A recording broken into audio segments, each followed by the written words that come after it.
Hello students, कैसे हैं आप लोग। आज हम पढ़ेंगे शब्द विचार। इम्पॉर्टेंट है क्लास 12th के लिए। जो पूरा आपका संज्ञा सर्वनाम विशेषण वो सभी किस में आते हैं उन सभी की चर्चा करेंगे। ठीक है, तो सबसे पहले हम देखेंगे कि शब्द क्या होता है। दो या दो से अधिक वर्णों के सार्थक योग को शब्द कहा जाता है। देखिएगा, हमने पिछली वीडियो बनाई थी आपके वर्ड विचार पे। अगर आपने नहीं देखी है तो देख लीजिएगा। बहुत से बच्चों ने कमेंट अच्छा किया है कि सर बहुत हेल्पफुल थी, तो आप भी उस वीडियो को देखिएगा, आपको अच्छा लगेगा। शब्द क्या होते हैं? दो या दो से अधिक वर्णों के सार्थक योग को शब्द कहते हैं। सार्थक क्या होता है? सार्थक का अर्थ होता है अर्थ के साथ, अर्थ के साथ। ठीक है, दो या दो से अधिक वर्णों के सार्थक योग को शब्द कहा जाता है। ठीक है, मतलब दो वर्णों को इस प्रकार जोड़ो कि उसका कोई अर्थ निकले। ठीक है, जैसे यहाँ पे का हलंत आ, मा हलंत आ, ला हलंत आ लिखा है तो आपका कमल हो जाएगा। और कमल क्या आता है? फूल। अब ये नहीं आप लिख देंगे रा और का लिख दिया रक, रक का कोई अर्थ नहीं निकलता है तो आपका वो शब्द नहीं होगा। जिसका कोई अर्थ निकले, ठीक है, वो शब्द होगा आपका। सार्थक का अर्थ होता है अर्थ के साथ। अब शब्द के प्रकार कितने होते हैं ये देखते हैं। शब्द के जो प्रकार हैं इन्हें कई भागों में विभाजित किया गया है। पहला तो रूप प्रयोग के आधार पर, रूप या प्रयोग के आधार पर इसके दो भाग हैं। ठीक है, और व्युत्पत्ति संरचना के आधार पर इसके 3 प्रकार हैं। उत्पत्ति स्रोत के आधार पर शब्दों के 5 प्रकार हैं।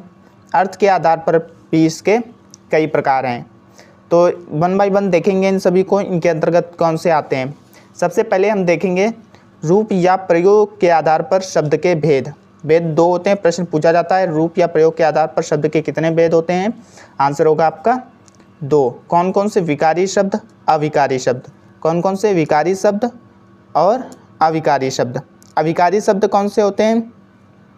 जिनमें किसी भी प्रकार का परिवर्तन ना किया जा सके, ठीक है, या परिवर्तन ना हो। वह शब्द जिन पर लिंग, वचन, काल, क्रिया का प्रभाव नहीं पड़ता है उसे अव्यय या अविकारी शब्द कहते हैं। जैसे आप लिखते हैं राम और श्याम, जो और लिखा है वो आपका हो जाएगा अविकारी शब्द। इधर चाहे स्त्रीलिंग हो या पुल्लिंग हो और बीच में वही रहेगा, उसका परिवर्तन नहीं होगा। ठीक है, तो ये विकारी और जिनमें परिवर्तन हो जाए वो विकारी शब्द होते हैं। ठीक है, विकारी शब्द के अंतर्गत कौन कौन से आते हैं? विकारी शब्द के 4 भेद हैं। विकारी शब्द के कितने भेद हैं? 4। संज्ञा, सर्वनाम, विशेषण, क्रिया। संज्ञा, सर्वनाम, विशेषण, क्रिया, जो विकारी शब्द हैं इनके 4 भेद हैं। कौन कौन से? संज्ञा, सर्वनाम, विशेषण, क्रिया। इन सभी की वीडियो हम बनाएंगे एक एक करके। ठीक है, पहले हम इसको शब्द विचार को देख लेते हैं। और जो अविकारी शब्द हैं उनके भी 4 भेद हैं। ठीक है, और जो अविकारी शब्द हैं उनके भी 4 भेद हैं। इनको निपात शब्द भी कह सकते हो आप। प्रश्न पूछा जाएगा अविकारी शब्द के कितने भेद हैं? आपका आंसर होगा 4 भेद। कौन कौन से? क्रिया विशेषण, संबंध बोधक, समुच्चय बोधक और विस्मय बोधक। ठीक है, आपसे ऑप्शन में 3 ऑप्शन अलग रख देगा और इनमें से एक रख देगा समुच्चय बोधक। आपसे पूछना अविकारी शब्द का भेद है। ठीक, इस प्रकार प्रश्न पूछ दिया जाएगा। अविकारी शब्द के भेद कितने होते हैं? 4। क्रिया विशेषण, संबंध बोधक, समुच्चय बोधक और विस्मय बोधक। उसके बाद हम देखेंगे व्युत्पत्ति या संरचना के आधार पर शब्द के भेद। व्युत्पत्ति या संरचना के आधार पर शब्द के 3 भेद हैं। रूढ़, योग रूढ़, यौगिक। रूढ़, योग रूढ़, यौगिक। रूढ़ वे शब्द होते हैं जिनका खंडन नहीं किया जा सकता, मतलब तोड़ा नहीं जा सकता, वो रूढ़ होते हैं। तोड़ा जा सके मतलब अर्थ के साथ ना तोड़ा जा सके, ठीक, उन्हें रूढ़ कहते हैं। योग रूढ़ जैसे बहुब्री समास के जो भी आपके होते हैं वो सभी आपके योग रूढ़ के अंतर्गत आएंगे। यौगिक जो 2 शब्दों से मिलकर बनते हैं। ठीक है, यौगिक शब्द कौन से होते हैं आपके? वह शब्द जो अलग अलग शब्दों के योग से निर्मित होते हैं तथा उनका अर्थ पूर्वत रहता है। जैसे आपका हो गया रसोई घर।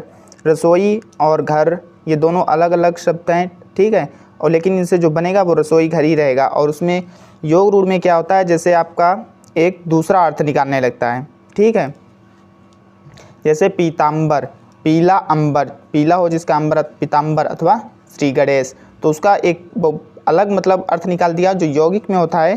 जैसे रसोई घर तो रसोई घर ही रहेगा। ठीक है आपका, तो ये अंतर है रूढ़, योग रूढ़ और यौगिक में। ठीक है, रूढ़ में क्या होता है कि इनका खंडन नहीं किया जा सकता है अर्थ के साथ। जैसे आपका हाथी हो गया, हाथी को आप जैसे 2 भागों में विभाजित नहीं कर सकते हो हाथी को अर्थ के साथ। ठीक है, जैसे हमने रसोई घर को रसोई और घर में किया था, उसी प्रकार हाथी को आप कर नहीं सकते। तो रूढ़, योग रूढ़, यौगिक, इनकी एक अलग वीडियो बनेगी आपको, अभी तब तक ऐसे ही बता दे रहे हैं। उसके बाद उत्पत्ति स्रोत के आधार पर शब्द के 5 भेद होते हैं। उत्पत्ति या स्रोत के आधार पर शब्द के भेद कितने होते हैं? 5। कौन कौन से? तत्सम, तद्भव, देशज, विदेशज, संकर। तत्सम, तद्भव, देशज, विदेशज और संकर, सभी की वीडियो बनाएंगे। आप तत्सम तद्भव 2 मिनट में आप पहचान लेंगे, 1 बाय 1 वीडियो आएगी। लेकिन तत्सम शब्द कौन से होते हैं? जो संस्कृत भाषा से आए हुए हिंदी में डायरेक्ट मतलब उनका प्रयोग किया जाता है बिना बदलाव के, ठीक है, वो तत्सम शब्द होते हैं। तद्भव, जिनका आप संस्कृत भाषा से आए हैं उनको परिवर्तित कर दिया, उनको थोड़ा सरल कर दिया, ठीक है, हिंदी भाषा में, तो उनको तद्भव कहते हैं। देशज, जो अपनी एक निश्चित क्षेत्र के अंतर्गत बोले जाते हैं, जैसे आपका चारपाई वगैरह ये सब हो गया, तो ये आपके देशज हो गए। और भी इसके कई उदाहरण हैं, जैसे चुट्टा हो गया, लुच्चा हो गया, टांग, लोटा, डबिया, खटिया, ये सभी ग्रामीण भाषा के जो ज़्यादातर होते हैं आपके शब्द, वो देशज के अंतर्गत आते हैं।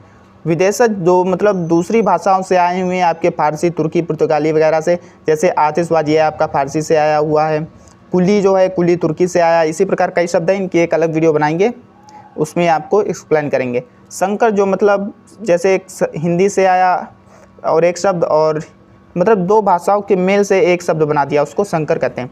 जैसे संस्कृत और हिंदी का बना दिया आपका भोजन गाड़ी, ठीक है, भोजन गाड़ी, भोजन संस्कृत भाषा का शब्द है, गाड़ी हिंदी भाषा का शब्द है, ठीक है, तो आपका हो जाएगा भोजन गाड़ी। और भी कई हैं, जैसे विज्ञापनबाजी, विज्ञापन संस्कृत भाषा का शब्द है, जो बाजी है वो फारसी भाषा का शब्द है, तो आपका ये संकर में चला जाएगा। इनको एक्सप्लेन करेंगे किसी दूसरी वीडियो में, अभी तक आप देख लीजिएगा। ये अर्थ के आधार पर शब्द के भेद, अर्थ के आधार पर शब्द के कई भेद हैं, जैसे आपके एकार्थी शब्द आते हैं, इनके अंदर भिन्नार्थी, अनेकार्थी, प्रतीकार्थी, समानार्थी यानी कि पर्यायवाची, विपरीतार्थी, जैसे विलोम शब्द, ठीक है, ये शब्द आते हैं। तो एक बार आपको रिकॉल करवा देते हैं पूरा जो भी पढ़ा है अभी। सबसे पहले हमने इसमें पढ़ा था कि शब्द क्या होता है? 2 या 2 से अधिक वर्डों का सार्थक योग, अर्थ के साथ मतलब उसका कोई अर्थ निकले तो उन्हें शब्द कहते हैं। मतलब 2 वर्डों को इस प्रकार जोड़ो कि उसका कोई अर्थ निकले तो उसे हम शब्द कहेंगे। शब्द के प्रकार हमने पढ़े थे, इनको कई भागों में विभाजित किया गया है, उनके कई प्रकार हैं, जैसे रूप प्रयोग के आधार पर 2 प्रकार, व्युत्पत्ति संरचना के आधार पर 3, उत्पत्ति स्रोत के आधार पर 5, अर्थ के आधार पर भी इसके कई प्रकार हैं। रूप या प्रयोग के आधार पर इसके 2 भेद पढ़ाए थे हमने, विकारी शब्द, अविकारी शब्द, ठीक है। अविकारी शब्द जिनका परिवर्तन न किया जा सके, अमिस नहीं, विकार मिस बदलाव। विकारी शब्द के अंतर्गत 4 भेद हैं आपके, संज्ञा, सर्वनाम, विशेषण, ये सभी विकारी शब्द के अंतर्गत आते हैं, इनको भी हम पढ़ाएंगे 1 बाय 1। अगला जो चैप्टर पढ़ाएंगे वो होगा आपका संज्ञा, ठीक है। उसके बाद हमने पढ़ा था अविकारी शब्द। अविकारी शब्द के भी 4 भेद हैं, क्रिया विशेषण, संबंध बोधक, समुच्चय बोधक और विस्मय बोधक। व्युत्पत्ति रचना के आधार पर भेद 3 थे, शब्द के व्युत्पत्ति और रचना के आधार पर शब्द के भेद 3 थे, रूढ़, योग रूढ़, यौगिक, रूढ़, योग रूढ़ और यौगिक। उसके बाद हमने पढ़ा उत्पत्ति स्रोत के आधार पर शब्द के भेद 5, तत्सम, तद्भव, देशज, विदेशज, संकर। ये प्रश्न आपसे पूछे जाते हैं, ठीक है, कि उत्पत्ति स्रोत के आधार पर 5 भेद कौन कौन से हैं। ये आपको 3 ऑप्शन दे देगा अलग अलग, इनमें से देशज उत्पत्ति या स्रोत के आधार पर शब्द का कौन सा इसमें आंसर पूछेगा आपसे। उसके बाद अर्थ के आधार पर शब्द के भेद आपके जो पढ़ाए थे हमने, एकार्थी, भिन्नार्थी, अनेकार्थी, प्रतीकार्थी, समानार्थी और विपरीतार्थी और विलोम शब्द वगैरह, ये सब, ठीक है। अगर वीडियो अच्छी लगी तो वीडियो को लाइक कर दीजिएगा। अगर आप क्लास 12th या 10th के स्टूडेंट हैं तो चैनल को सब्सक्राइब कर लीजिएगा, क्योंकि इसी प्रकार हिंदी से रिलेटेड आपको पूरा कोर्स पढ़ाया जाएगा, तो कहीं ना कहीं आपको फ़ायदा जरूर मिलेगा। मिलते हैं नेक्स्ट वीडियो में किसी नए टॉपिक के साथ, तब तक के लिए जय हिंद, जय भारत।